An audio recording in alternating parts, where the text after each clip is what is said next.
For Halloween, let's do a little experiment. We're going to make a delicious, mummified, bloody cake.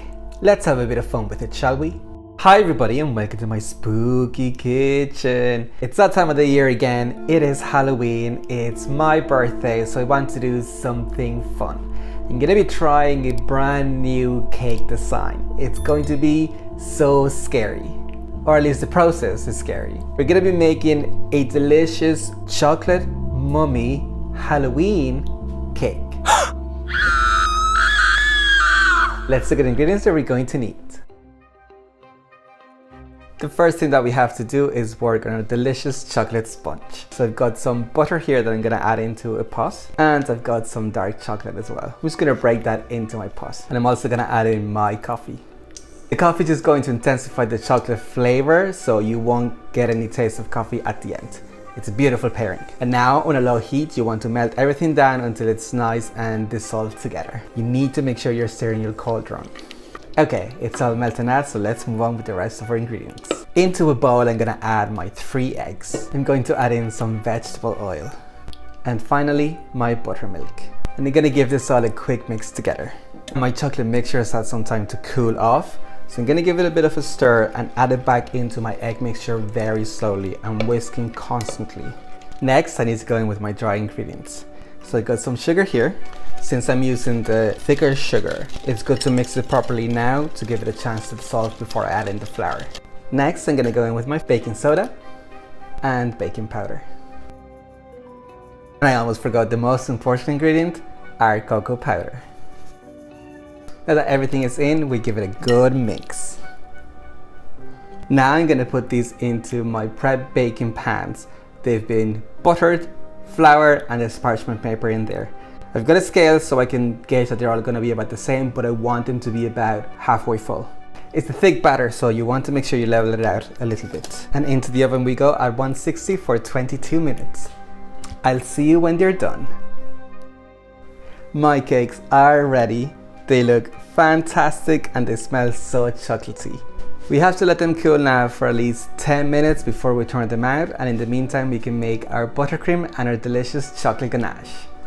For my gooey chocolate ganache, I have some 50% chocolate which I'm gonna break up into a bowl, and I also have some butter here, and I'm gonna put this in the microwave at 10-second intervals until it's nice and melted and combined. It looks like a gooey mess now, but once we mix it up a little bit, it's gonna be delicious. There's just enough heat there to melt down the chocolate, and it's looking beautiful glossy now. Now it's lovely and smooth. We can go in with our cream. Just gonna add it in and mix it up really well. That's my beautiful chocolate ganache. Oh my goodness. Let's move on to the buttercream. For the buttercream, I'm gonna use my trusty stand mixer. So I'm gonna add in my butter, which has been sitting at room temperature, so it's nice and soft. And I'm gonna beat this with the paddle attachment until it's nice and pale and a little bit fluffy and airy. My buttercream is nice and pale, so I'm just gonna scrape down the sides before I start adding in my sugar. I'm probably gonna do it in 2 additions. You want to always start slow and then bring up the speed so you don't get a face full of ice and sugar. I'm gonna do 1 final scrape down and add in my vanilla.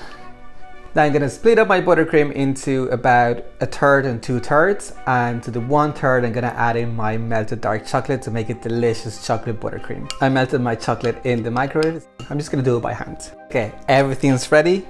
Now we can start assembling our delicious cake. It's the scariest part of my spooky Halloween cake, because this design I'm doing for the first time and I'm kind of making it up as I go along. You don't see this a lot in the videos, it ends up on the editing floor, but when things start going wrong in my kitchen, it's panic station, so let's just try to get through it. My sponges actually rose quite flat, even though they're upside down at the moment, so I don't need to do any trimming or anything like that. They are a little bit crumbly and one kind of broke off a little bit at the bottom, so I'm gonna put that bottom side down to give me a very stable base to my cake. First of all, I'm just gonna put a little dollop of my buttercream on my cake board. This will help to keep my cake in place. I'm gonna go in with some of my chocolate buttercream on the edge now to hold my filling, and in the middle I'm gonna go in with a good dollop of my delicious chocolate ganache. This stuff is delicious. I would eat it by the spoonful, but I don't have a lot to spare, so I'm gonna have to control myself. Nobody's gonna see this part, so don't fuss too much about it, but I do want it even because when I put my other layer on top, I wanted to have a stable base again. And now I can go in with my next layer. I'm gonna go in with a ring of my chocolate frosting.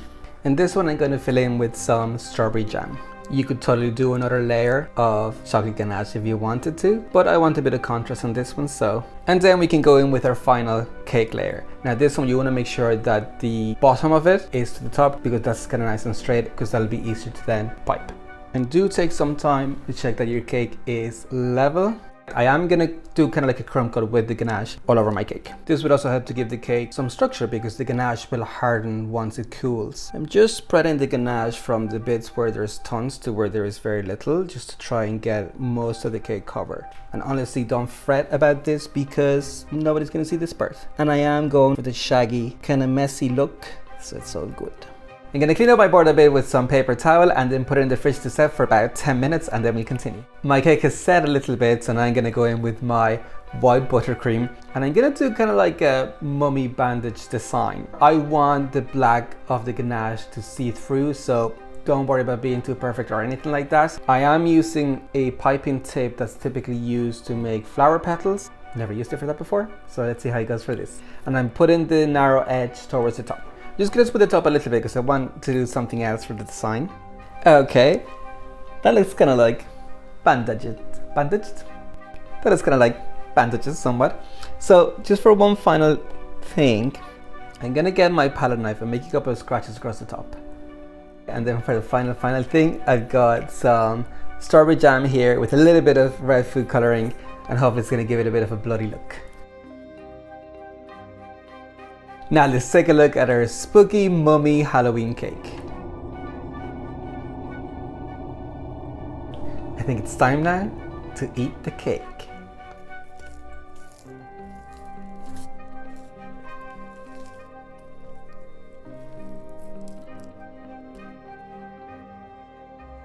Let me give it a taste.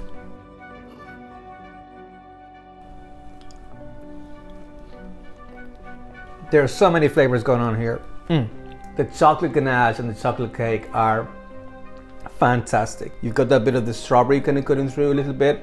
It's nice and acidic, and the sponge is so beautifully moist. It is fantastic. Chocolate, and a bit of strawberry. Amazing. If you enjoyed this recipe, make sure you leave me a big like and a comment below with your thoughts. Share it with all of your friends and don't forget to subscribe to the channel. I've got fantastic stuff like this coming up. If you want to try this or any of my other recipes and want to post them on Instagram, make sure that you tag me. I love to see how you get on. If you want to see more cake recipes, check out these videos over here. I know you're gonna love them. With that, I leave you for this video and enjoy. Happy Halloween!